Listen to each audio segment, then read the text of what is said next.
할렐루야. 주님의 이름을 찬양합니다. 제가 이제 교회에 강의를 하게 되면 그 교회의 분위기를 보게 됩니다. 신성교회는 참 따뜻한 교회인 것 같아요. 우리 교인들의 사랑이 느껴지고요. 제가 아까 목사님 뵈면서 우리 몇몇 교인들을 이렇게 만나 뵀는데 저를 보면서 이렇게 방긋 웃어주시더라고요. 그런 모습을 보면서 우리 신성교회는 참 사랑이 많은 교회구나라는 생각을 하게 됐습니다.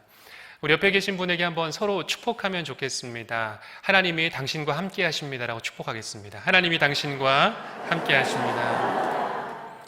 네, 아멘. 하나님이 여러분과 함께 하시는 줄 믿습니다. 우리가 다음 세대를 아름답고 멋지게 세우기를 다 꿈꾸고 있습니다. 그것이 우리의 소원이죠. 그리고 한국교회의 소원입니다. 여러분, 우리가 세상을 살아가면서 가장 행복한 기억들을 한번 우리가 떠올려 보면 어떨까요? 여러분의 인생에 있어서 나는 이 순간이 정말 행복한 순간이었다라고 여기는 순간은 어떤 순간입니까?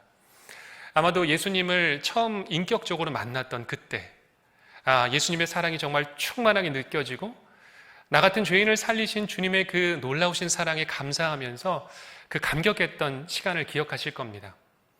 또 우리 자녀들이 자녀손들이 처음 태어났을 때는 어떤가요? 아직 이목구비가 뚜렷하지도 않는 그 모습, 둥글둥글한 모습을 보면서 얼마나 생명이 신비롭고 또 조화로운지 하나님의 신비가 느껴지는 때가 바로 그때였을 것입니다. 또 어떤 때가 있을까요? 우리 자녀들이 입학을 하고 또 졸업을 하고 또 무엇인가 새로운 도전을 하게 될 때 하나님께서 그것을 성취하게 하셨을 때 우리는 참 많은 기쁨을 누리게 됩니다. 여러분, 우리가 행복한 순간을 떠올린다라는 말씀을 제가 드렸을 때 여러분이 마스크를 끼셔서 잘 보이진 않습니다. 그런데 제가 여러분의 표정을 한 분 한 분 보니까요, 이미 표정이 좋아지고 계세요. 왜 그럴까요? 우리 마음 가운데 행복한 순간을 떠올렸기 때문에 그렇습니다. 그런데 우리가 이렇게 기쁘고 행복한 순간을 떠올리는 그 제목들을 찬찬히 살펴보면 그 제목이 나에 대한 것보다 우리 자녀에 대한 것들이 대부분이었던 것을 우리가 발견하게 되는 것이죠. 그래서 이 요한 3서 1장 4절에는요, 이 사도 요한은 이런 말씀을 했습니다. 내 자녀들이 진리 안에서 행한다함을 듣는 것보다 더 기쁜 일이 없도다. 이 노년의 사도 요한은 이 자신의 영적 아들인 가이오의 삶을 돌아보면서 이 가이오에 대한 소식들이 들리는 것이죠. 예수님을 잘 믿고 있다.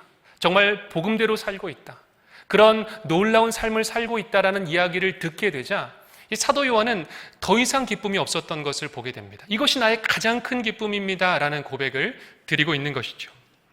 하나님께서 우리에게 자녀를 허락하신 이유는 무엇일까요? 창세기 1장 28절의 말씀을 보게 되면 다음과 같은 말씀이 있습니다.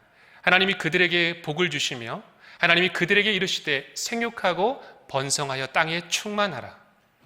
하나님께서 우리에게 이 자녀와 또 우리에게 가정을 주신 이유는 첫 번째 명령은 바로 이것이었습니다. 그런데 이것은 우리의 생물학적인 번성이나 어떠한 것을 의미하는 것이 아니라 하나님께서는 우리에게 먼저 복을 허락해 주십니다. 그리고 그 복이 우리의 가정을 통해서 흘러가기를 원하셨던 것을 보게 되는 것이죠. 여러분, 하나님께서 우리에게 이 복을 주신 이유가 있습니다. 그것은 우리에게 허락해 주신 가정이 바로 하나님의 나라를 이루기를 원하셨던 것, 그것이 하나님의 놀라운 계획인 것을 우리가 볼 수 있습니다. 구약의 말씀을 보면 우리가 자주 마주치는 구절이 있습니다. 바로 아브라함의 하나님, 이삭의 하나님, 야곱의 하나님이라는 구절인데요. 이 구절은 성경 말씀에 무려 105번이 등장합니다. 오늘 제가 출애굽기 6장 8절의 말씀을 여러분들께 한번 봉독해 드리겠습니다. 가능하신 분들은 우리 함께 같이 한번 이 말씀 봉독하면 좋겠습니다. 내가 아브라함과 이삭과 야곱에게 주기로 맹세한 땅으로 너희를 인도하고 그 땅을 너희에게 주어 기업을 삼게 하리라. 나는 여호와라 하셨다 하라. 아멘. 우리는 보통 이 자녀 양육의 책임을요, 이대까지를 생각합니다. 그렇습니다. 하나님께서 내게 자녀를 주신 이대까지 내 신앙이 전수되고 나의 가르침과 훈육이 적용되면 된다라고 생각합니다. 그런데 하나님의 관심은 조금 더 멀리 계십니다. 하나님은 바로 3대까지의 우리의 신앙과 삶의 모습들이 이어지기를 원하고 바라신다는 것이죠. 그래서 하나님 아버지의 마음은요, 이미 여러분의 삶의 3대를 바라보고 계십니다. 오늘 부모 세대들도 많이 오셨습니다. 오늘 부모 세대는 그 자녀에게만 머무르는 것이 아니라 이미 나의 자녀가 다음 가정을 이룰 때까지, 그때까지 하나님의 관심과 계획은 이미 준비되고 계신다는 것이죠. 제가 여러분들께 한 가지 질문을 드리고 싶습니다. 한번 손을 들어주시면 좋겠어요. 내 믿음보다 내 자녀의 믿음이 더 좋았으면 좋겠습니다. 즉, 하나님을 내 자녀가 더 섬기고 정말 예배하는 자녀가 됐으면 좋겠습니다 하시는 분 한번 손 한번 살짝 들어주시겠어요? 네, 좋습니다. 아닙니다, 목사님. 그럴 수 없어요. 제 믿음이 더 좋아야 돼요. 부모인 제 믿음이 더 좋아야 됩니다라고 하시는 분 혹시 계신가요? 한번 손 들어주시겠어요? 네, 한 분 계십니다. 네, 다 좋습니다. 그런데 제가 이 질문을 가끔씩 강의를 할 때마다 드리는데요, 대부분의 부모님들이 내 자녀의 믿음이 더 좋았으면 좋겠다라고 이야기를 하시고 계십니다. 왜 그럴까요? 이것이 부모님의 바람이죠. 아까 사도 요한의 그 고백처럼 내 자녀의 그 믿음이 좋다는 소식, 예수님을 정말로 잘 섬긴다는 그 복음의 소식이 나에게는 가장 큰 영적인 기쁨이기 때문에 그렇습니다. 자녀가 이 부모의 신앙을 이어받을 수 있을 것인가라는 그 질문을요, 동일한 질문, 한국교회의 부모님들에게 한 적이 있습니다. 제가 한번 자료화면을 여러분들께 한번 보여드리고 싶은데요. 네, 자료화면에 있습니다. 네, 부모님들한테 이런 질문을 했습니다. 여러분의 자녀가 여러분의 신앙을 이어받을 것 같습니까? 라는 질문이었습니다. 부모님들이 이렇게 대답하셨어요. 부모와 비슷하게 할 것이다가 47%, 부모보다 더 좋은 믿음을 가질 것이다가 19%로 나타났습니다.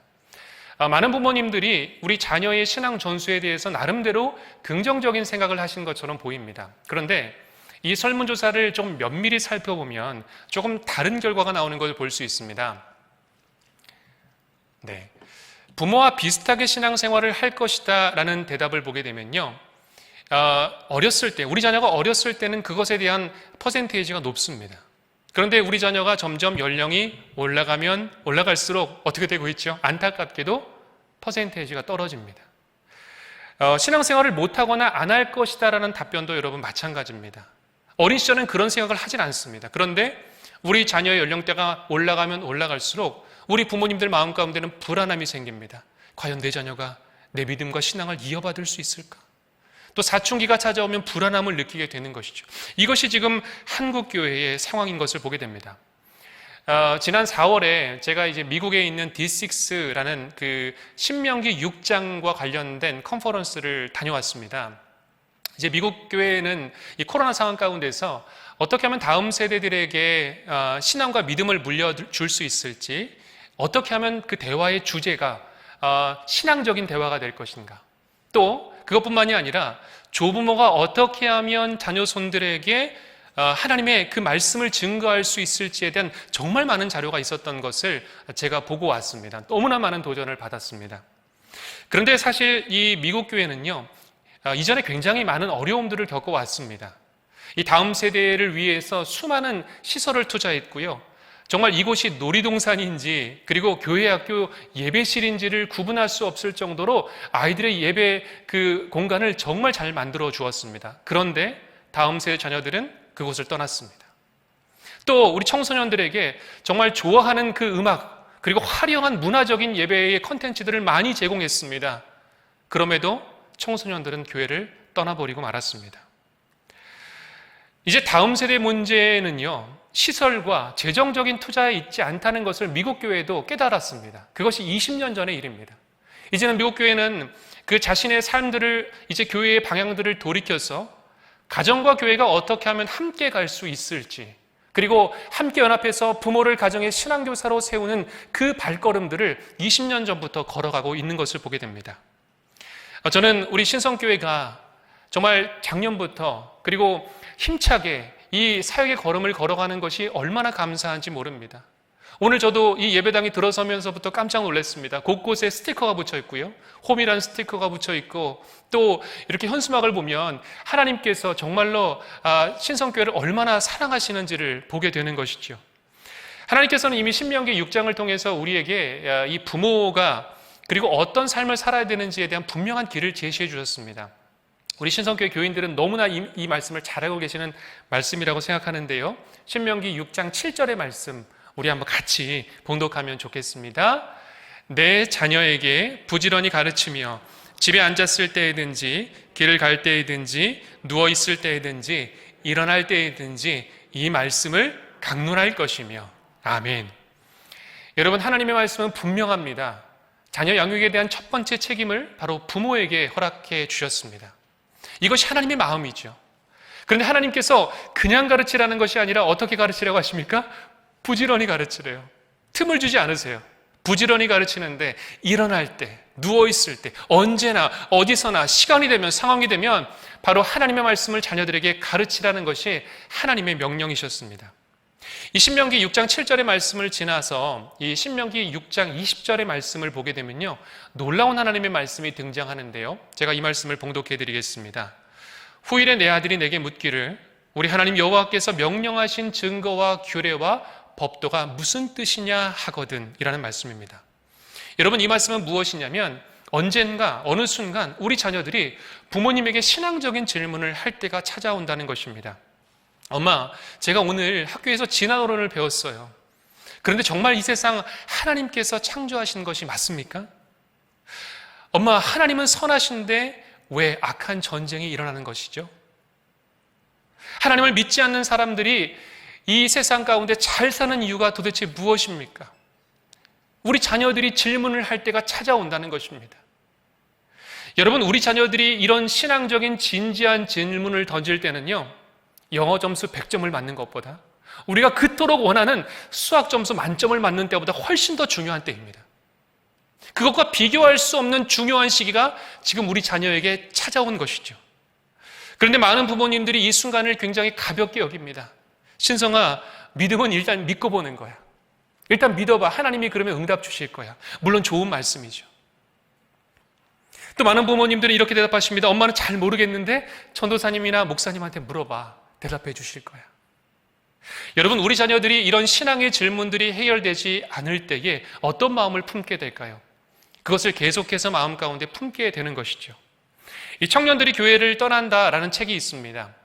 이 책을 보게 되면 청년들이 교회를 떠나게 되는 첫 번째 이유는 다른 이유에 있지 않습니다. 청년들이 교회를 떠나는 첫 번째 이유는 부모님의 신앙에 대한 실망 때문이라고 합니다. 얼마나 안타깝습니까? 고등학교 때까지는 부모의 품에서 신앙생활을 잘하는 것 같습니다. 그런데 이제 청년이 되고 자신의 신앙적인 고백을 스스로 할 수 있게 될 때에 고백하게 되는 거죠. 부모님이 믿는 하나님, 저 더 이상 못 믿겠어요. 여러분, 얼마나 안타까운 일입니까? 어떻게 하면 좋을까요? 이 어렵고 힘든 상황 가운데 하나님은요, 우리에게 놀라운 응답을 주셨습니다. 오늘 신명기 6장 21절에서 23절의 말씀인데요, 제가 이 말씀을 봉독해 드리겠습니다.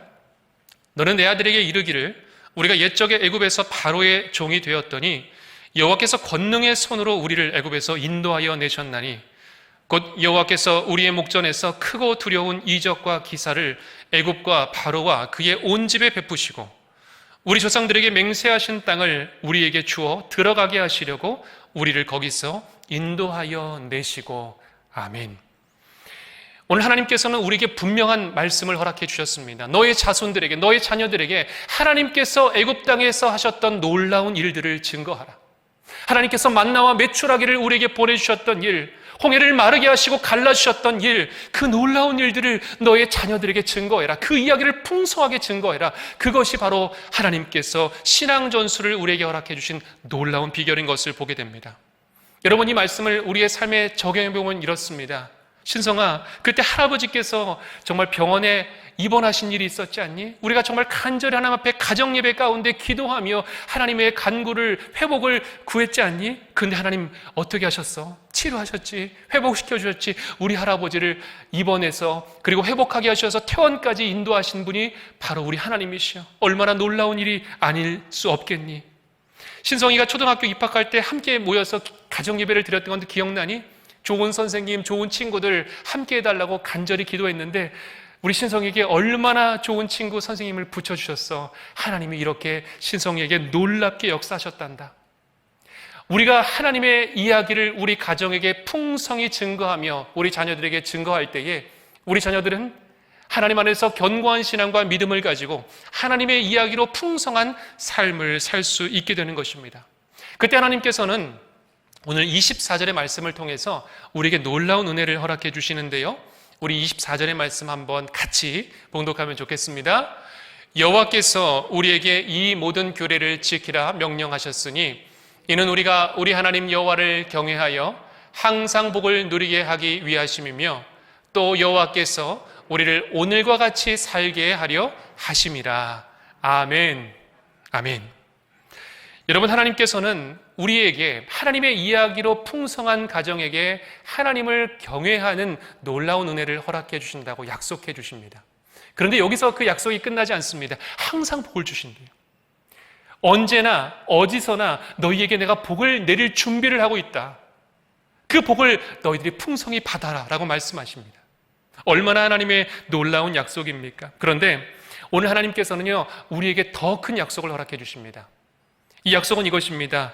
여호와께서 우리를 오늘과 같이 살게 하려 하심이라. 이 말씀은 무엇이냐면 지금까지 하나님이 너희 가정을 지켜주신 것처럼 앞으로도 너희 가정을 책임져 주실 것이다. 너의 미래를 인도하실 거다. 너의 자녀 손을 책임져 주실 것이다 라는 것이 우리 하나님의 말씀인 것을 보게 됩니다. 사랑하는 여러분, 오늘 예배하는 그리고 이곳에 모인 우리 사랑하는 신성의 모든 가족들에게 이 하나님의 놀라우신 축복과 은혜가 임하실 수 있기를 주의 이름으로 축복합니다. 우리 함께 이 시간 우리의 마음의 손을 얹고 가슴에 손을 얹고 이렇게 고백했으면 좋겠습니다. 이 고백을 드립니다. 저는 믿음을 전수하는 부모입니다. 한 번 더 크게 한번 해볼까요? 저는 믿음을 전수하는 부모입니다. 하나님께서 행하신 놀라운 일들을 후대에 전하겠습니다. 아멘. 여러분 아멘이시죠? 아멘. 감사합니다.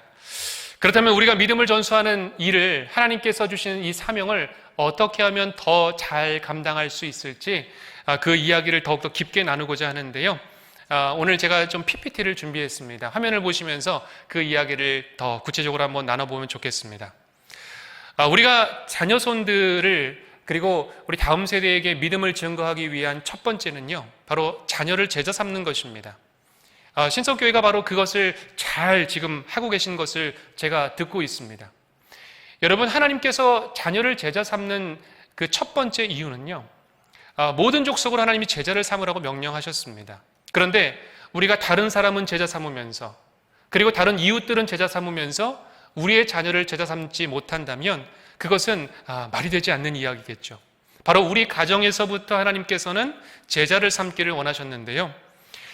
그 미국의 놀스포인트라는 교회가 있습니다.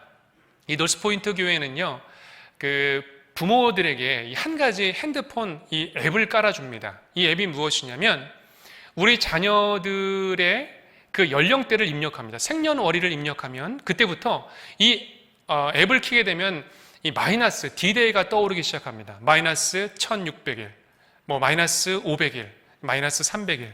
여러분, 이 D-Day는 무엇을 의미하는 것일까요? 우리 자녀의 수학 능력 시험, 입시를 나타내는 D-Day가 아닙니다. 이 D-Day는 바로 이제는 부모의 품을 떠나서 고등학교를 졸업할 때까지 내가 신앙의 교육을 할 수 있는 우리 자녀의 D-Day를 기록하는 날짜입니다. 그래서 많은 부모님들이 이 핸드폰을 보면서 긴장감을 느끼는 거죠. 우리 자녀들이 이제 내 품에서 신앙을 교육받을 수 있는 때가 얼마 남지 않았구나. 더 열심히 해야지. 더 열심히 가르쳐야지. 더 열심히 가정 예배를 드려야지. 라는 그 고백을 하게 되는 것이죠. 여러분, 우리가 자녀를 제자 삼는 것의 그 지표를 보게 되면요, 부모로서 우리가 어떻게 자녀를 제자 삼을 수 있을까? 사실은 좀 부담스러운 것도 사실입니다. 내가 어떻게 자녀를 제자 삼을 수 있지? 그런데 다른 거창한 것이 아닙니다. 우리가 그리스도인의 삶을 본을 보여주고 있는가 하는 것이죠. 그리고 또 한 가지는 이것입니다. 부모의 연약함을 충분히 보여줄 수 있는가 하는 것입니다. 여러분, 부모는 완벽한 존재는 아닙니다. 그리스도의 본을 보여준다는 것은 바로 우리의 연약한 점, 우리의 나약한 점도 고백되는 것을 말합니다. 누구누구야, 엄마 아빠가 기도 제목이 있어. 기도 제목을 말해주는 거죠. 그래서 우리 자녀들이 함께 기도하고 우리 아빠의 사업을 위해서 함께 기도하고 그리고 엄마의 고민과 우리 가정의 기도의 제목을 위해서 함께 기도하는 것, 그것이 우리 가정의 연약함이 얼만큼 드러나나 하는 것입니다.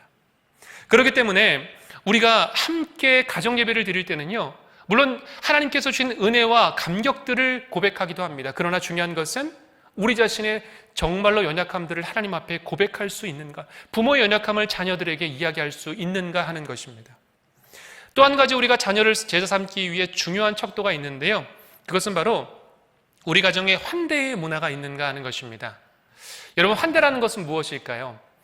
우리 가정을 통해서 하나님께서 이런 환대의 문화 가운데서 우리 가정에 우리 자녀들이 이제 들어올 때에 엄마 아빠를 만나는 것이 기대되고 또 우리 가정이 따뜻한 곳이라는 것을 우리 자녀들이 느끼고 있는가 하는 것입니다. 여러분, 어떻게 생각하세요? 우리 자녀가 정말 따뜻한 공간이 되고 있나요? 아니면 우리 자녀들이 우리 가정을 들어올 때에 긴장하는 자녀들은 없을 거예요. 그런데 우리 가정을 들어올 때 과연 우리 자녀들이 어떤 마음으로 들어올까 하는 것이죠. 이 베른백산이라는 학자가 있는데요, 이분이 이 Families and Faith라는 이 책을 쓰셨는데 무려 45년간 연구를 해서 이 책을 내놓았습니다. 무려 3,500명의 사람들을 연구했고 또 356가정을 추적 조사했습니다. 무려 45년간 동안요. 그런데 우리 아이들한테 이런 질문을 던졌습니다. 너 부모님하고 친해? 라고 물어본 것이죠. 부모님하고 고민 이야기할 수 있어? 그때 우리 아이가 대답합니다. 네, 저 부모님하고 사이가 좋은 편이에요. 제 고민도 이야기할 수 있고요, 제 이야기도 잘 들어주시는 편이에요 라고 대답하는 아이들과, 글쎄요, 저는 부모님하고 그렇게 사이가 좋지 않아요. 부모님은 제 이야기를 별로 관심을 가져주시지 않습니다 라는 대답을 하는 이 두 부류의 아이들의 신앙의 전수의 비율이요, 매우 달랐던 것을 보게 됩니다. 부모님과 사이가 좋다라고 대답한 아이들은요 71%가 신앙을 전수받았습니다. 그런데 부모님과 별로 사이가 좋지 않습니다. 글쎄요, 부모님과 저는 대화가 별로 없어요 라고 대답하는 아이들은요 47%가 신앙을 전수받은 것으로 조사가 되고 있습니다. 여러분, 신앙 전수의 핵심은 무엇일까요? 우리가 많은 사람들이 그렇게 이야기합니다. 목사님, 세상이 너무나 세속화가 됐어요. 포스트 모던주의가 너무나 판을 치고 있습니다. 동성애가 지금 너무나 우리 자녀들을 괴롭히고 있습니다. 맞습니다. 이런 세상의 물결들이 우리 자녀의 신앙을 어지럽게 하는 것이 사실입니다. 그런데 이 조사를 하신, 이 책을 쓰신 이 베른뱅센 학자는 그것은 핑계다라고 이야기합니다. 그것은 중요한 요소가 아니다라고 이야기합니다. 우리 가정에서, 당신의 가정에서 과연 어떠한 문화가 있는지가 더 중요한 문제라고 이야기합니다. 그러면서 이분이 그 신앙을 전수받는 데 있어서 가장 중요한 핵심적인 요소가 있는데 그것이 바로 우리 가정에 정서적인 따뜻함이 있는가 하는 것을 물어봅니다. 정서적인 따뜻함이 있는가, 정서적인 유대감이 있는가를 질문을 던지고 있습니다. 여러분, 대한민국의 청소년들이요, 중간고사 그리고 기말고사를 마치게 되면은 내가 오늘 집에 들어갈지 말지를 고민한다고 합니다. 얼마나 안타까울까요? 왜 이런 현상이 일어날까요? 우리 중고생 자녀들은요, 학교에서 시험 성적표를 받습니다.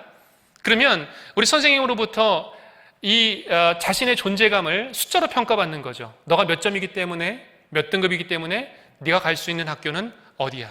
너의 존재 가치는 이제 몇 등급이야? 라는 평가를 받습니다. 이제 우리 자녀가 그 마음을 안고 학원으로 가겠죠. 학원 선생님에게도 똑같이 성적표를 보여줍니다. 학원 선생님도 똑같은 이야기를 합니다. 너가 받은 가치는, 숫자는 이것이기 때문에 너의 존재의 가치는 이것이다. 그런데 여기서 중요합니다. 이 자녀가 집에 돌아왔습니다. 집에 돌아왔는데도 학원에서 들었던 이야기, 학교에서 들었던 이야기를 똑같이 듣는 거죠. 너가 이 숫자를 받았기 때문에 너의 존재 가치는 이것이야. 엄마 아빠가 너를 위해서 얼마나 애쓰는지를 몰라 알아. 그런데 성적을 이것밖에 못 받아왔어? 만약 우리 아이들이 이런 이야기를 가정에서도 동일하게 듣게 된다면 여러분, 우리 자녀의 존재 가치는 도대체 어디 있는 것일까요? 너는 존귀한 하나님의 자녀야. 너는 너무나 하나님의 사랑하는 자녀야 라는 이야기를 가정에서 들어야 되는데 그 이야기를 우리 자녀들이 들을 곳이 없는 것이죠. 그러다 보니까 우리 자녀들이 가정에 들어오는 것조차도 고민하게 되는 우리 중고생들의 모습을 보게 되는 것입니다. 여러분, 오늘 이 설문조사, 이 책의 결과를 보면서 우리가 다시 한번 하나님 앞에 결단했으면 좋겠습니다. 우리가 과연 우리 가정에 어떤 문화를 만들고 있는가? 그렇기 때문에 가정예배가 더욱더 중요해지는 이유가 여기 있습니다. 우리가 가정예배의 시간은 축복의 시간, 격려의 시간, 하나님께서 우리 자녀에게 주신 그 자존감, 부모에게 주신 사랑을 부어주는 때가 아니겠습니까? 그렇기 때문에 우리가 정말 중요한 것은 바로 우리 가정에 이 사랑의 탱크를 채우는 일입니다. 사랑의 탱크를 채워야 됩니다. 그래서 우리 자녀에게 사랑이 부어져야 됩니다. 우리 자녀의 이 사랑의 게이지가 높아져야 됩니다.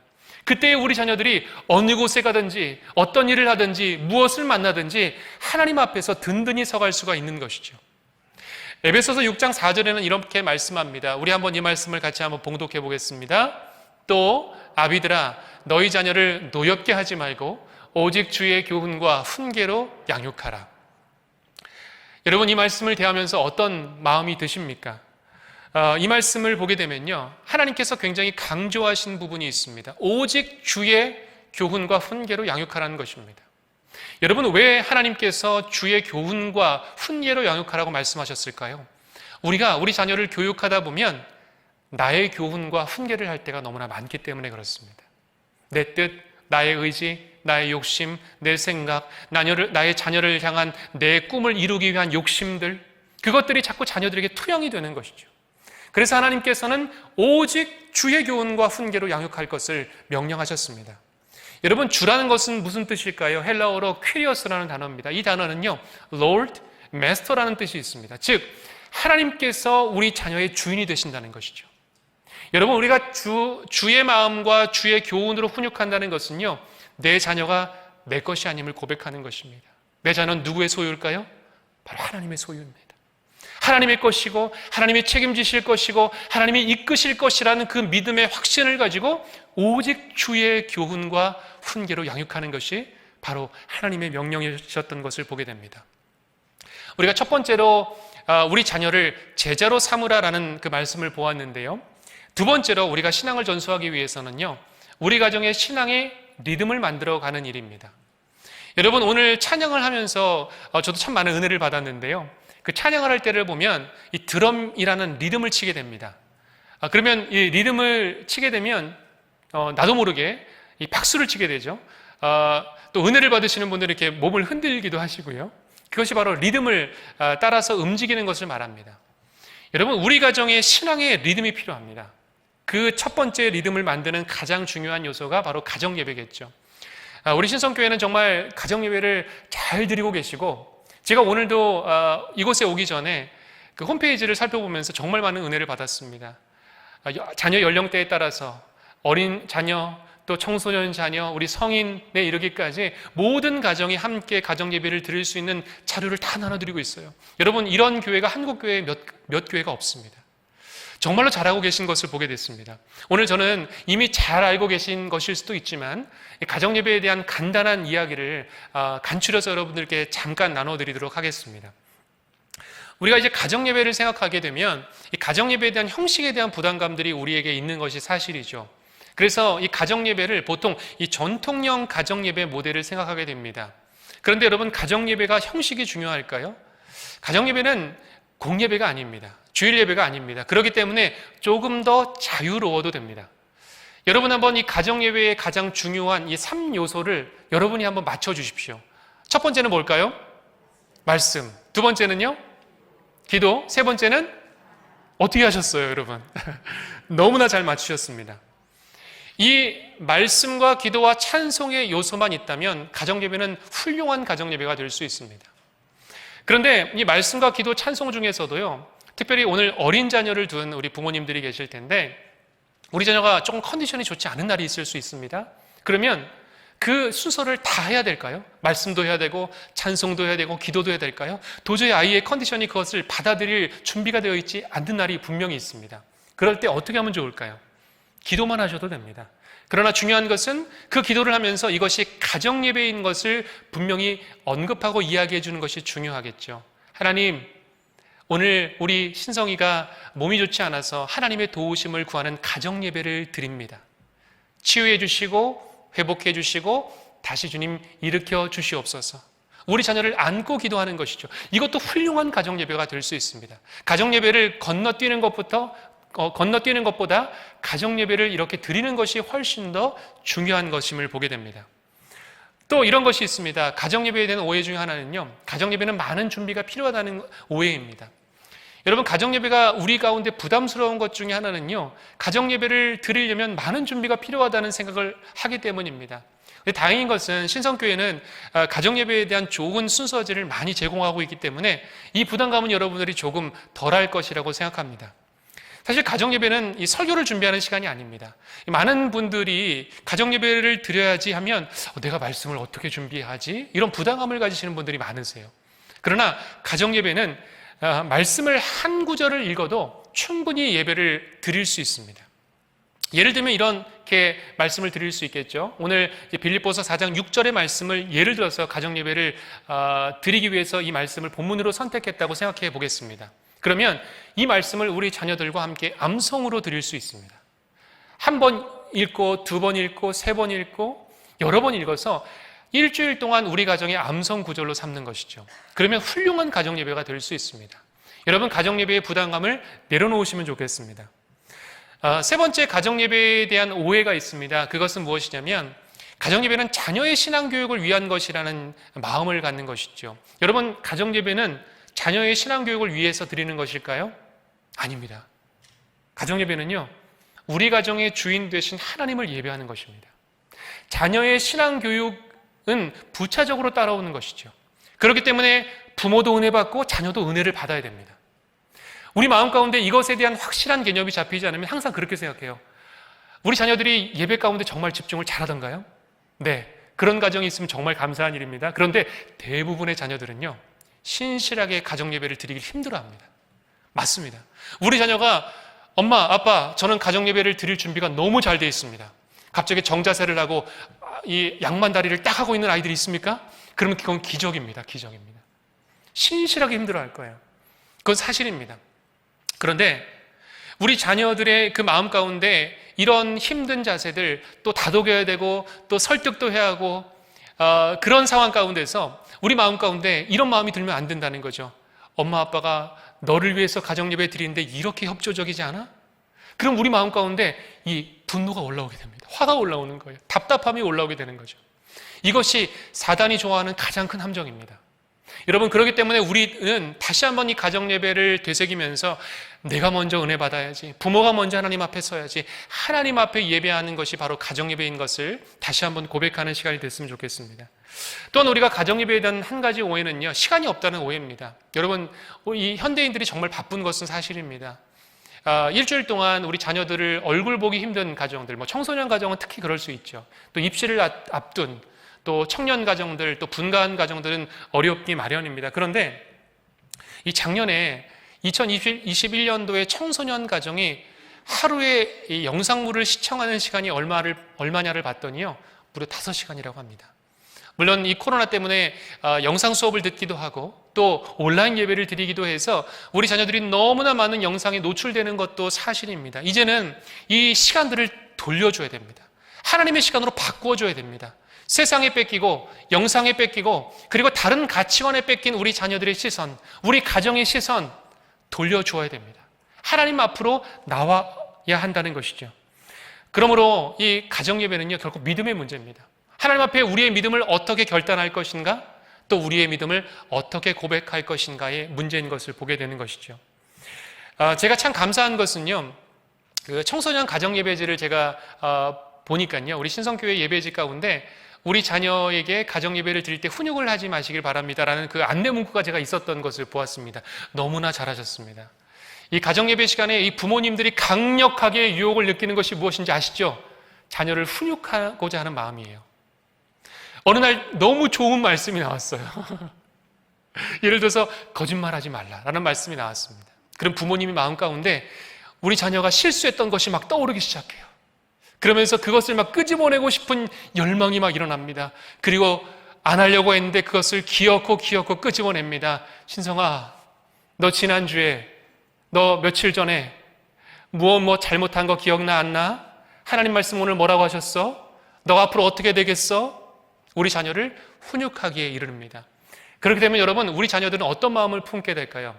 가정예배는 혼나는 시간, 가정예배는 부모님한테 훈육받는 시간으로 여기게 된다는 거죠. 그러면 우리 자녀들이 어떤 일이 일어날까요? 갑자기 배가 아프다고 그럽니다. 가정 예배 드려야지. 엄마 저 배 아파요. 갑자기 막 엎드리고요. 뒤로 막 눕는 아이들도 있을 겁니다. 가정 예배 시간은 혼나는 시간이 아니라 하나님의 절대적인 축복과 격려가 임하는 시간입니다. 여러분, 제가 한번 질문을 드려볼게요. 이제 가정 예배를 우리가 준비한 시간이 찾아왔습니다.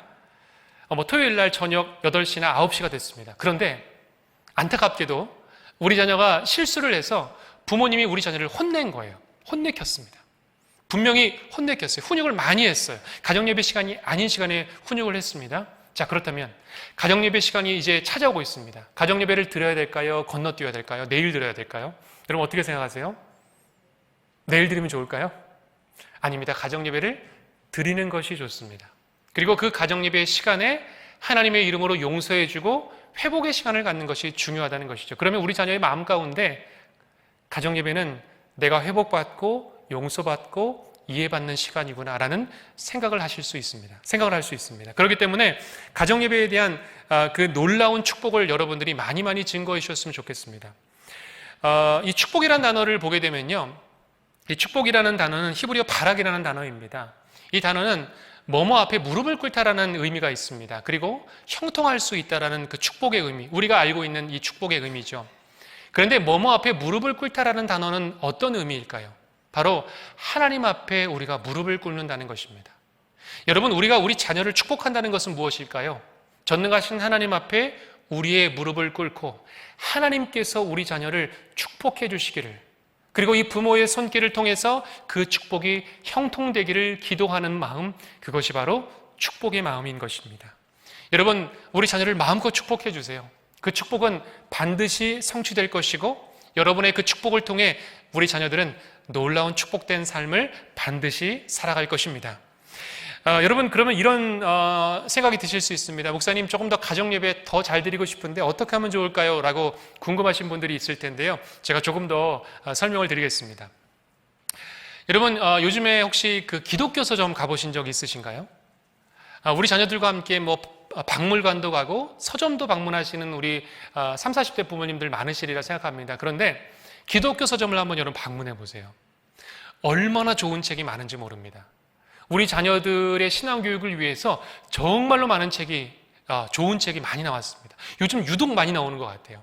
그래서 우리 자녀들과 함께 볼 수 있는 좋은 신앙의 서적들을 찾아보시고 발견하시면 여러분의 신앙교육, 우리 자녀들의 신앙교육에 정말 많은 도움을 줄 수 있을 것입니다. 그리고 또 기독교 이 웹사이트를 찾아보시면요, 정말로 많은 책들이 나와 있습니다. 이것에 들어가면요, 가정예배라는 그 카테고리 안으로 들어가만 봐도요, 정말 다양한 책들이 많이 있습니다. 신석교에서 제공하는 그 가정예배 순서지를 충분히 활용하시고, 그리고 이런 다양한 활동들도 여러분에게 도움을 받으셨으면 좋겠다는 생각을 합니다. 부끄럽지만 제가 쓴 책이 있습니다. 그 50일 기도 챌린지라는 책인데요. 제가 이 책을 쓰게 된 이유 중에 하나는요, 우리 부모님들이 자녀를 위해서 기도를 열심히 하시긴 하시는데 때로는 기도를 하다 보면 나의 욕심과 나의 바람들이 이 기도에 반영될 때가 더 많은 것을 발견하게 됐습니다. 그러면서 어떻게 하면 더 성경 중심으로 하나님 마음으로 기도할 수 있을까를 고민하면서 이 책을 쓰게 됐습니다. 그런데 제가 이 책을 쓰고 나서 많은 부모님들이 이 책을 통해서 가정예배를 드리고 계신다는 이야기를 듣게 되었습니다. 그 책의 한 가지 구절을 제가 기도문을 읽어드리도록 하겠습니다. 하나님, 사랑하는 나의 자녀가 요동치는 세상 속에서 믿음이 흔들리지 않도록 지켜 주옵소서. 하나님을 간절히 찾을 때 인격적으로 만나주시고 하나님을 사랑하는 마음이 평생 변하지 않게 해 주옵소서. 나의 자녀가 먼저 하나님의 나라와 의를 구하게 해주시고 모든 것을 더해 주시는 하나님의 은혜를 경험하게 하옵소서. 마음과 정성을 다하여 예수님을 진실로 사랑하며 주님의 크신 사랑을 나타내는 도구로 사용해 주옵소서. 사랑하는 나의 자녀가 세상의 것을 구하지 않고 영원한 하나님의 나라를 구하게 하옵소서. 세상의 헛된 것과 거짓된 행복으로부터 멀어지게 해주시고 악에서 건져주시기를 원합니다. 하나님께 구하고 찾고 두드리는 우리 자녀에게 하나님의 때에 가장 선한 방법으로 응답하여 주옵소서. 구하고 찾는 자를 만나주시는 예수님의 이름으로 기도하옵나이다. 아멘. 제가 이 기도문을 가지고 가정예배를 드리신다는 이야기를 듣게 되었는데요. 또 한 가지 놀라운 소식을 듣게 되었습니다. 보통은 저는 이 부모님이 자녀를 위해서 축복 기도를 해주실 때 이 기도문을 사용하는 줄 알았는데요. 어느 한 자녀가 중등부 아이가 아주 당돌한 제안을 했다고 합니다. 어떤 제안일까요? 엄마, 제가 엄마를 위해서 이 기도문을 가지고 축복 기도해 줄게요 라고 한 것입니다. 그러면서 엄마의 이름을 넣고 우리 자녀가 부모님을 위해서 기도하는 일들이 일어난 거예요. 그런데 그 부모님이요, 이 기도를 듣다가 하나님의 마음을 경험하게 된 것입니다. 하나님의 눈물을 보았고요, 하나님의 마음을 보았고요, 나도 하나님의 자녀구나. 이 가정예배를 통하여서 하나님의 마음이 내게도, 부모인 내게도 하나님 아버지의 마음을 부어주시는구나 하면서 눈물을 흘렸다는 이야기를 제가 듣게 되었습니다. 여러분, 이 가정예배는요, 하나님께서 우리에게 허락해 주신 정말 상상치도 못하는, 또 예상치도 못하는 놀라운 은혜를 허락해 주시는 때인 것을 믿습니다. 이것이 바로 가정예배의 순간입니다. 제가 또 한 가지 책을 소개해 드립니다. 이 미취학 자녀들과 함께 드릴 수 있는 가정예배인데요, 많은 활동과 또 많은 준비가 있는 그 책입니다. 백흥현 목사님이란 분이 쓰신 책인데요, 좋은 책이라 추천을 해드리고요, 또 최근에 이 백흥현 목사님께서 초등학교 저학년 자녀들과 함께 드릴 수 있는 이 그림책 가정예배라는 것을 책을 보았는데요, 정말 좋은 책이더라고요.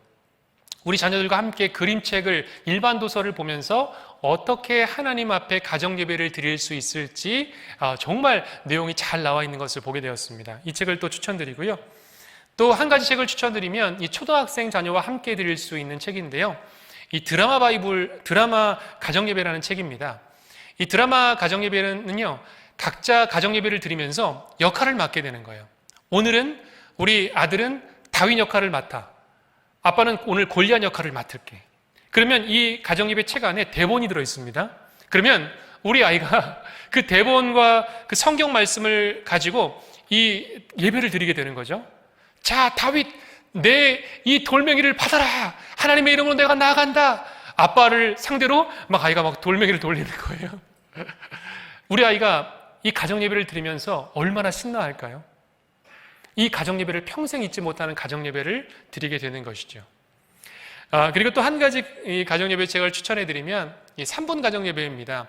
여러분, 가정예배 보통 몇 분 드리세요? 제가 이 책을 청소년 자녀들과 추천을 드리는 이유 중에 하나는요, 우리 청소년 자녀들이요, 가정예배를 길게 하는 것을 조금 힘들어하는 청소년들이 많기 때문에 이 책을 추천드립니다. 그래서 청소년 자녀들과 함께 예배 드릴 때는요, 짧게 드리시는 게 좋아요. 왜 짧게 드리면 좋을까요? 우리 자녀들이 예배를 시작했는데 예배가 벌써 끝나는 거예요. 그러면 우리 자녀 마음 가운데 벌써 끝났네? 다음에도 드릴만하다. 이 사춘기 자녀들에게 특별히 이런 예배가 필요한 것이죠. 그래서 가정예배는 마라톤이기 때문에 우리 자녀들이 충분히 드릴만하다는 인상을 주는 것이 굉장히 중요합니다. 그리고 제가 최근에 쓴 책이 있습니다. 목사님께서도 소개해 주셔서 너무나 감사한데, 이 모든 날 모든 순간 가정예배라는 책입니다. 이 책은 우리가 일상에서 만나는, 그리고 지나치기 쉬운, 그리고 또 행복한 날들을 어떻게 하면 하나님의 특별한 날로 만들 수 있을까를 고민하면서 쓴 책입니다. 이 책에는 이 4가지 별이 존재하는데요, 4가지 별이 있습니다. 첫 번째 별은요, 생애 주기 별이라는 예배인데요, 우리 다음 세대 자녀들이 이제 부부가 되면서 또 자녀를 잉태하고, 우리 자녀들이 태어나고 또 입학하고 첫 돌을 맞이하고 입학과 졸업을 하게 되고, 또 초등학생 자녀, 중학생 자녀, 또 우리 자녀가 입시를 맞이하게 되는 그 삶의 중요한 순간마다 가정예배를 드리면 어떨까? 여러분, 우리 자녀들에게 찾아오는 이 순간마다 우리가 가정예배를 드린다면요, 이날은 놀라운 하나님의 역사로 바뀌게 되는 것이죠. 이날이 하나님의 기념비의 사건으로 바뀌게 되는 것입니다. 제가 오늘 제시해드린 9가지가 있지만, 10가지가 있지만, 여러분들은 훨씬 더 많은 날 가운데 이 가정예배를 드릴 수 있습니다. 예를 들면 우리 자녀가 군입대를 하는 날, 또 처음 휴가를 나오는 날, 또 제대를 하는 날, 얼마든지 가정예배를 드릴 수 있습니다. 우리 자녀가 또 결혼을 또 처음으로 남자친구를 데려오고 결혼 상대를 데려올 때 얼마든지 가정예배 드릴 수 있습니다. 또 다른 별은요, 이슈별 가정예배입니다. 여러분 한번 생각해 보세요. 우리 자녀가 생일을 맞이했을 때 우리 부모님들의 관심은요, 어떻게 우리 자녀를 축복해 줄까? 생일에 맛있는 것을 줄 수 있을까? 좋은 선물 줄 수 있을까를 고민합니다. 정말 좋은 것입니다. 그런데 우리 자녀의 생일에 우리가 가정 예배를 드릴 수 있다면 어떨까요? 평생 잊지 못하는 생일이 되는 것입니다. 그리고 또 우리 자녀가 세례를 준비하면서 드리는 가정 예배, 새로운 집으로 우리가 이사할 때 드리는 가정 예배, 그리고 또 할아버지와 할머니의 생신을 맞이하면서 축복하는 가정 예배, 그리고 우리 자녀가 아플 때, 또 우리 가정 가운데 중요한 결정을 앞두고 있을 때 가정 예배를 조금 쉬었다가 다시금 도전하는 가정을 위해서 가정 예배를 얼마든지 드릴 수 있습니다. 제가 그 샘플의 가정 예배를 좀 가져왔는데요. 한 아이가 이 자녀의 생일에 그 가정 예배를 맞이하면서, 저기 보이시는지 모르겠지만 십자가를 놓고 지금 가정 예배에 보가 깔려 있습니다. 가정 예배를 드리는 거예요. 그러면서 자기의 형제 자매와 함께 가정 예배를 드리면서 내 생일이 얼마나 하나님께서 축복해 주시는 복되고 귀한 날인지를 고백하는 날로 삼았던 것을 보게 됩니다. 또 아빠의 생일날도 가정 예배를 드리시더라고요. 그래서 아빠의 생일 때 이 생일 축하를 하는 것에, 케이크를 끄는 것에 중요한 것이 아니라 어떻게 하면 아빠를 축복하고, 또 아빠의 그 기도의 제목도 듣게 되고, 또 어떤 가정은요, 제가 참 놀라는 것을 보게 되는데요, 우리가 보통 아빠가 우리 자녀들에게 안수기도 하는 것을 많이 봤지 않습니까? 근데 요즘에는요, 자녀들이 아빠를 안수기도 하는 자녀들이 생기기 시작했습니다. 기도해줘라 했더니요, 우리 아이들 중에는요 정말 대단한 아이들이 있습니다. 아빠 머리에 손을 쫙 얹는 애들이 있어요. 대단하더라고요. 근데 잘했다라고 그랬어요. 그만큼 아빠의 생일에 그 특별한 날에도 가정 예배를 드릴 수 있는 것을 보게 됩니다. 또 가정들 가운데는요, 이 자녀의 세례를 준비하면서 가정 예배를 드리는 가정들이 있는 것을 보게 됐습니다. 얼마나 세례가 기다려질까요? 목사님에게 그 세례를 받으면서 그날도 축복되고 복된 날이지만 또 세례를 준비하는 날까지 우리가 가정 예배를 드릴 수 있는 것을 보게 됩니다. 여러분, 제가 신기한 가정 예배 한 가지 소개해 드릴게요. 바로 그것이 누워서 드리는 가정 예배입니다. 제가 이수 목사님께 좀 허락을 받아야 되는데, 우리 신성교회에서 목사님 누워서 드리는 가정 예배 괜찮을까요? 얼마든지 좋다고 하셨습니다. 제가 처음 이 가정 예배를 소개해 드렸을 때 어떤 분들이 그런 얘기 하시더라고요. 목사님, 어떻게 예배를 누워서 드려요? 안 되는 거 아니에요? 아닙니다. 충분히 누워서 드릴 수 있습니다. 우리 자녀들과 함께 누워서 드린 예배를 한번 기획해 보세요. 하루를 마무리하면서 하나님께서 주신 축복과 은혜를 경험하며 안아주시고, 30초 동안 안아주시고, 간지럼도 태우시고, 우리 자녀들과 얼마든지 누워서 가정 예배를 기쁘게 드실 수 있습니다. 그리고 네 번째 이 가정 예배는요, 테마별 가정 예배인데, 제가 새로운 가정 예배를 좀 제시했습니다. 첫눈이 오는 날 드리는 가정 예배. 여러분, 좀 특별하지 않을까요? 우리 자녀들이 하나님의 창조를 고백하게 되고, 또 하나님의 놀라운 섭리를 고백하게 되는 가정 예배를 드릴 수 있습니다. 또 우리 자녀가 두발 자전거를 처음 타는 시간, 또 자연과 함께 하는 때, 요즘 아까도 기도해 주셨지만 이 자연재해와 그리고 이 홍수의 상황 가운데서 정말 우리 자녀와 함께 자연을 보호하고 하나님께서 허락해 주신 이 창조 질서를 어떻게 하면 우리가 회복할 수 있을까, 함께 예배를 드리는 것이죠. 그리고 환경을 사랑하고 휴가지에서 쉼을 가지면서 드리는 가정 예배. 우리가 보통 휴가를 가게 되면 맛집을 찾게 됩니다. 오늘 우리가 방문할 장소를 찾게 됩니다. 그런데 이것을 바꾸는 겁니다. 하나님 앞에 먼저 가정 예배를 드리고 휴가를 시작하는 거죠. 여러분, 그렇다면 이 휴가를 다니면서 보고 경험하는 모든 것들이 바로 하나님의 은혜임을 고백하는 놀라운 역사로 바뀌게 된다는 것입니다. 그리고 방금 제가 소개해드린 잠자기 전 누워서 드리는 가정 예배까지. 마지막입니다. 그 성경학교를 드리면서 가정 예배를 우리 가정들이 이제 드리는 것을 보게 됐는데요, 너무나 많은 은혜를 경험했습니다. 제가 아까도 목사님께 그 이야기를 들었는데요, 신성교회가 이번 여름 사역 때 너무나 많은 은혜를 받았다는 이야기를 듣게 되었습니다. 너무 감사하더라고요. 그런데 우리 자녀들이 그 성경학교를 하고 나서 또 드리기 전에 가정 예배를 드렸다면 어떤 역사가 일어났을까요? 우리가 한번 이런 놀라운 상상 또한 했으면 좋겠습니다. 그리고 마지막입니다. 절기별 가정 예배를 드릴 수 있죠. 그래서 기독교의 중요한 절기를 통해서 우리 자녀들과 함께 가정 예배를 꿈꿀 수가 있습니다. 제가 가정 예배에 대한 좀 특별한 제안을 한 가지 드립니다. 우리가 보통 이 가정 예배를 드리다 보면 자녀와 함께하는 가정 예배를 생각할 때가 많이 있습니다. 근데 여러분, 어느 날 한 번은요, 부부만 드리는 가정 예배를 한번 드려보시면 어떨까요? 그때는 시간 제한을 두지 마세요. 그리고 충분히 대화하시고 충분히 공감해 주시고 충분히 기도 제목을 들어주세요. 상상치도 못한 하나님의 은혜가 임할 겁니다. 그리고 또 두 번째는요, 암송형 가정예배는 제가 이미 제시해드렸지만 우리 자녀들과 한번 암송형 가정예배를 드려보시는 것도 특별한 가정예배가 될 수 있을 것입니다. 또 요즘은 그 코로나 시절을 맞으면서 우리가 필사를 좀 많이 하지 않았습니까? 그래서 필사형 가정예배도 드릴 수 있습니다. 오늘 몇 절부터 몇 절까지 우리가 하나님 말씀을 읽는 것도 중요하지만 한번 필사를 해보자. 그래서 침묵과 큐티를 하면서 말씀을 쓰면서 나에게 가장 은혜를 주신 구절을 이야기해보고 그것에 대한 고백을 해보는 거죠. 훌륭한 가정예배가 될 수가 있습니다. 우리가 보통 이 가정예배를 생각할 때 제일 중요한 것 중에 하나가 바로 공간을 만드는 것입니다. 신성교회에서도 이 가정예배 서약을 하신 것을 제가 알고 있습니다. 너무 잘하셨고요. 아까도 목사님 그 목양실에 이렇게 멋진 액자가 있는 것을 보았습니다. 이 공간을 만드는 것은 정말 중요한 일입니다. 제가 이렇게 쭉 보여드리겠습니다. 지금도 아마 여러분의 가정에도 이런 귀한 공간들이 마련되어 있으리라 생각합니다. 이것은 이제 세례증서, 부모의 세례증서뿐만이 아니라 우리 자녀의 세례증서까지 이렇게 쭉 전시해 놓은 가정의 모습이고요. 네, 이렇게 보여드렸습니다. 우리가 이제 두 가지를 보았습니다. 우리 자녀에게 신앙의 전수를 하기 위해서 자녀를 그리고 제자 삼고 신앙의 리듬을 만들기 위해서 가정예배를 드려라. 이제는 좀 더 구체적인 이야기를 여러분들과 나누고자 합니다. 그것은 무엇이냐면 의도성을 가진 부모가 되라는 것입니다. 의도성을 갖는다는 것은 무엇이냐면 우리 가정에 하나님의 이야기가 풍성하게 하는 것을 말하는 것입니다. 이 유리아슨이라는 뇌과학자가 있습니다. 이 뇌과학자가 무슨 이야기를 했냐면 이 뉴럴 커플링이라는 이론을 이야기했는데요. 이 뉴럴 커플링이라는 것은 무엇이냐면 이 이야기를 듣는 청자와 그리고 화자가 이 뇌파가 동일하게 일치가 된다는 것을 말합니다. 이게 영어로는 싱크라고 하는데요. 싱크가 되는 현상을 말하는 것입니다. 예를 들면 이런 것입니다. 제가 오늘도 여러분들께 하나님의 말씀을 증거하고 있습니다.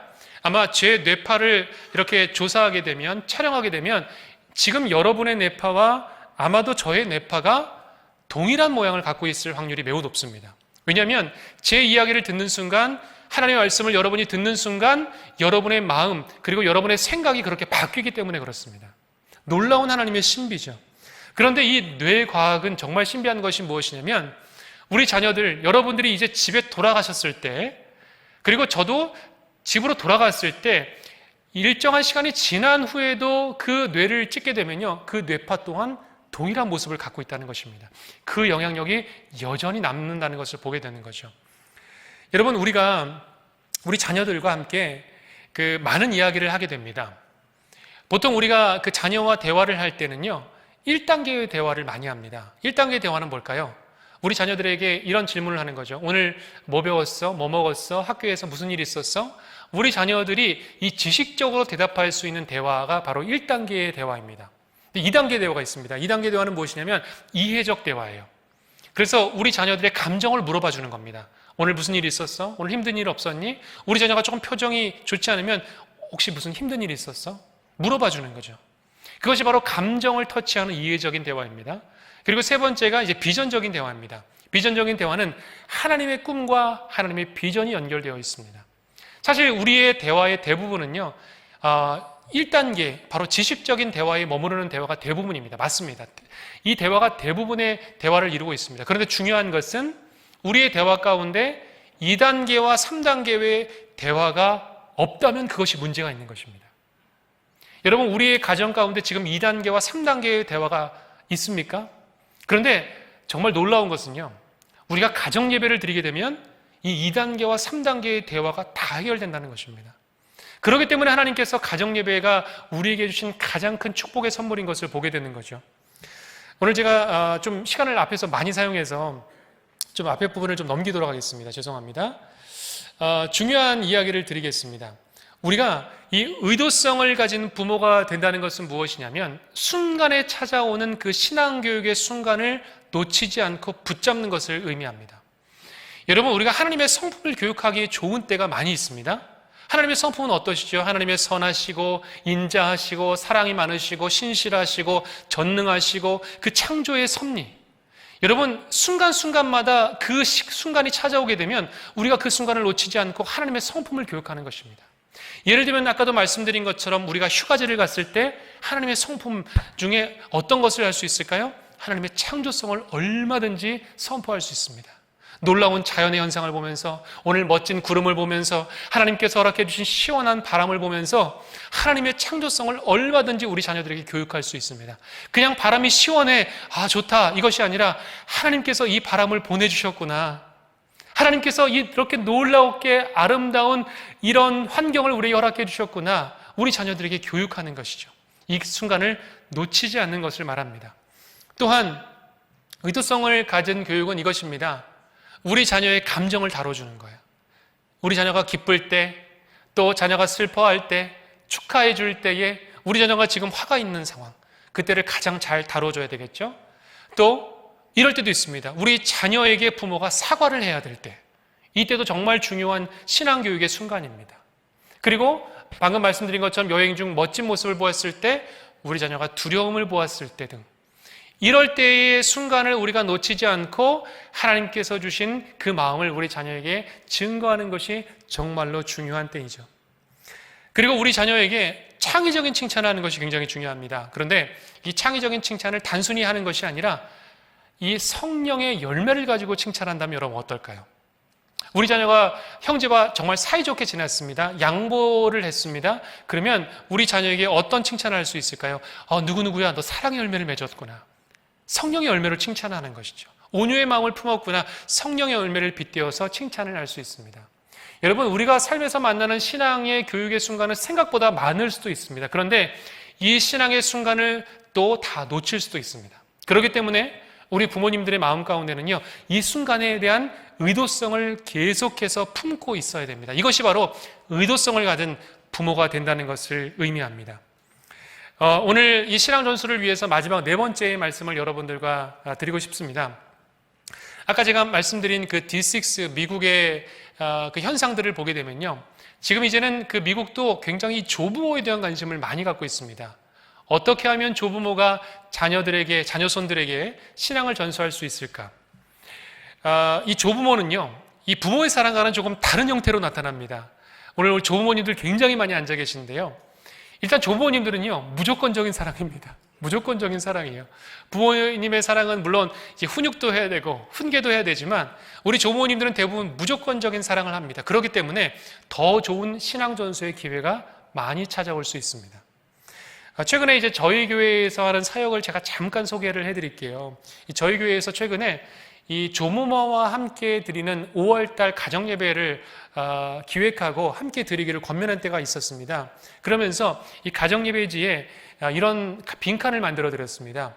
이 조부모가 우리 자녀손들에게 전해주고 싶은 하나님의 말씀, 내가 평생에 붙들고 있었던 하나님의 그 말씀이 무엇입니까? 예배 시간에 그 말씀을 들려주십시오라고 부탁을 드렸습니다. 그랬더니요, 많은 부모님들이, 조부모님들이 이 내용을 기록하기 시작하셨습니다. 요한복음 3장 16절의 말씀이죠. 우리가 너무나 사랑하는 말씀, 우리 자녀손들에게 증거해 주기 시작하셨습니다. 그러면서 우리 조부모님들이 막 눈물을 흘리시는 거예요. 내가 평생 이 말씀을 붙들고 왔어. 이제 내가 이 말씀을 너희들에게 물려주고 싶어. 그리고 또 어느 조부모님은요, 영어 선생님을 하셨던 우리 조부모님이셨는데, 영어 성경으로 말씀을 가지고 우리 자녀손들에게 물려주신 우리 조부모님도 계셨습니다. 또 그리고 이 접착 용지죠. 이 포스트잇을 가지고 우리 자녀들에게 냉장고에 붙일 수 있도록 이 말씀을 준 것을 보게 됩니다. 아이들이 굉장히 즐거워하는 시간들을 보게 됐어요. 우리 신성교회에서도 이 가정 예배 인증사진 많이 올려주시는 걸 저도 보았습니다. 너무 감사합니다. 이 한 가정인데요, 이 조부모님이 보시는 그 큰 성경책을 가지고 할머니가 가장 평생에 붙들고 있었던 말씀은 시편 23편이야 하면서 이 말씀을 설명해 주는 내용입니다. 그러면서 이 조부모님이 우리 자녀들에게 시편 23편을 물려줬더니요, 우리 이 손주들이 화답을 했어요. 조부모님의 초상화를 그려준 겁니다. 네, 우리 아이들 그림 굉장히 생각보다 잘 그렸죠. 그러면서 제가 이 그림을 보면서 그런 생각을 하게 되었습니다. 우리 아이들이 평생 동안 이 그림을 볼 때마다, 그리고 시편 23편을 만날 때마다, 할머니가 나에게 물려주셨던 이 말씀, 내가 평생 간직해야지. 여호와는 나의 목자시니 내게 부족함이 없으리로다. 이 말씀을 우리 아이들이 평생 붙들고 살겠구나 하는 생각을 하니 너무나 감사한 마음이 들었습니다. 여러분, 우리 자녀손들에게 어떤 말씀을 물려주시겠습니까? 제가 이제 이번에 미국에 가서 그 조부모에 관련된 그 자료들을 보니까요, 이 조부모의 자료 중에 이런 자료가 있었습니다. 그 월요일부터 주일에 이르기까지 그 자녀손들을 위해서 한 5가지 내지 6가지 제목을 계속해서 기도하는 거예요. 반복하면서 월요일날 1번부터 한 6번까지 5번째까지 계속해서 반복해서 기도하고, 화요일날은 이런 기도. 그 기도의 제목을 제가 잠깐 보여드릴게요.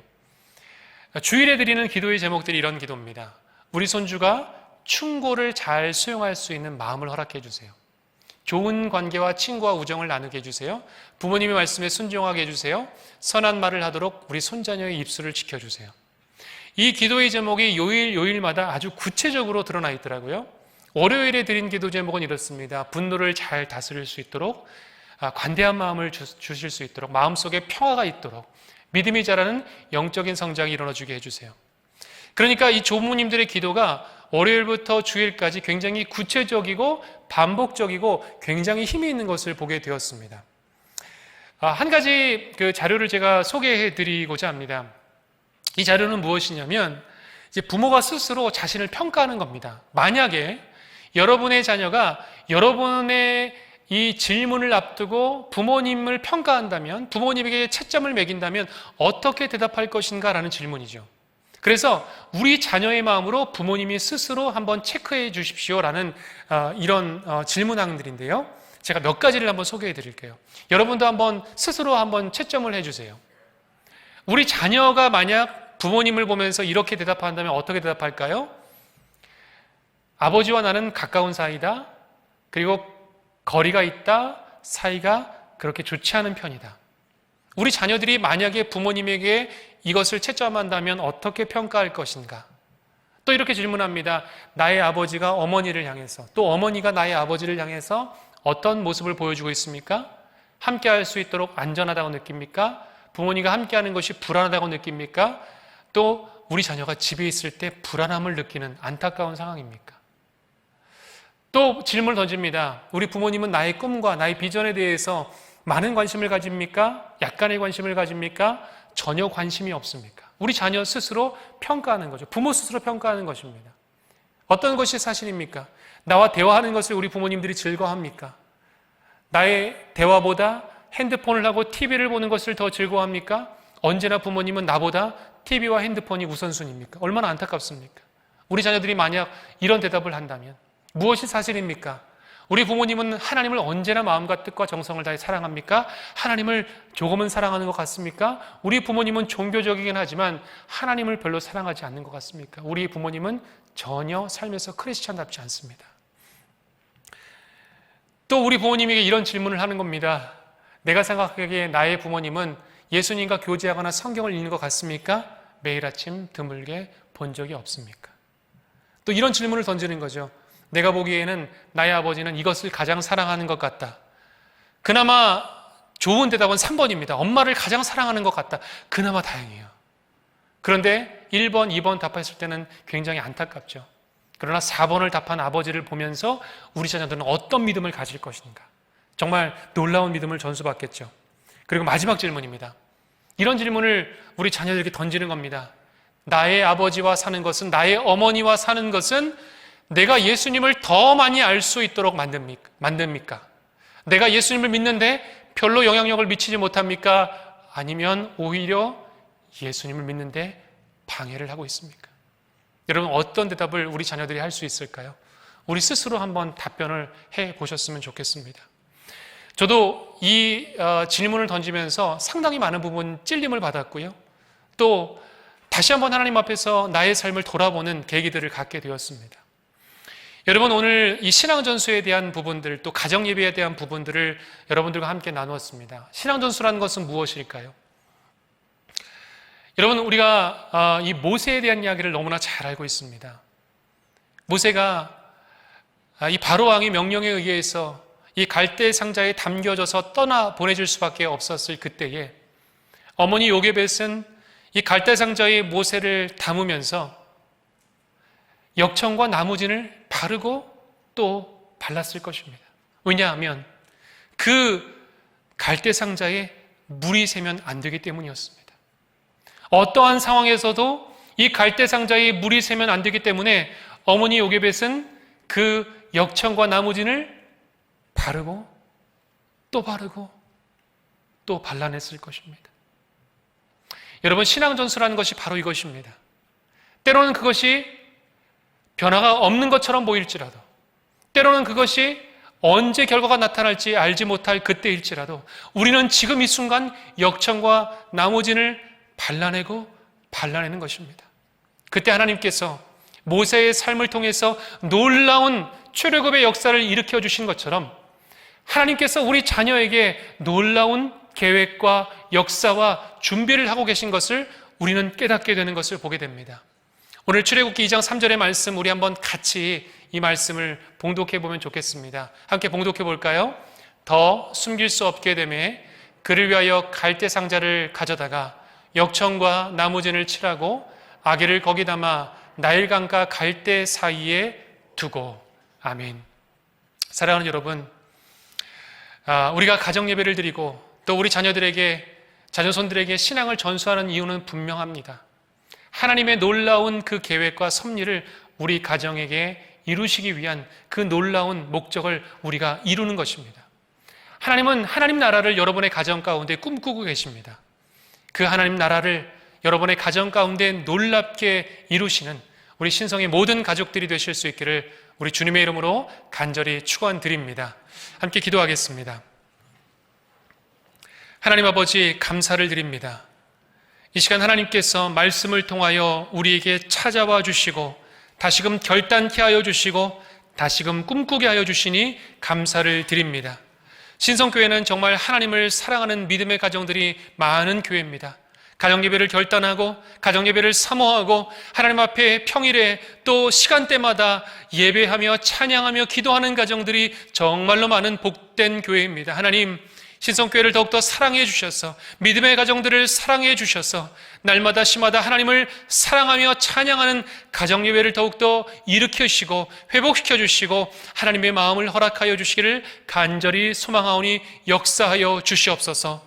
오늘 하나님께서 허락해 주신 그 말씀처럼 모세가 그리고 요게벳이 그 모세를 살려내기 위해서 역청과 나무지를 발라내고 또 발라낸 것처럼 주님, 우리 가정에도 하나님의 말씀을 덧대어 바르게 하시고 또 바르게 하셔서 우리 자녀손들이 이 험한 세상에 나아갈 때도 전혀 두려워하지 않고 담대하게 하나님의 역사를 이뤄갈 수 있는 믿음의 자녀로 세워질 수 있도록 우리 가정 가운데 일하여 주시고 역사하여 주시옵소서. 주님 앞에 우리의 가정을 올려드리며 예수님의 이름으로 기도하옵나이다. 아멘.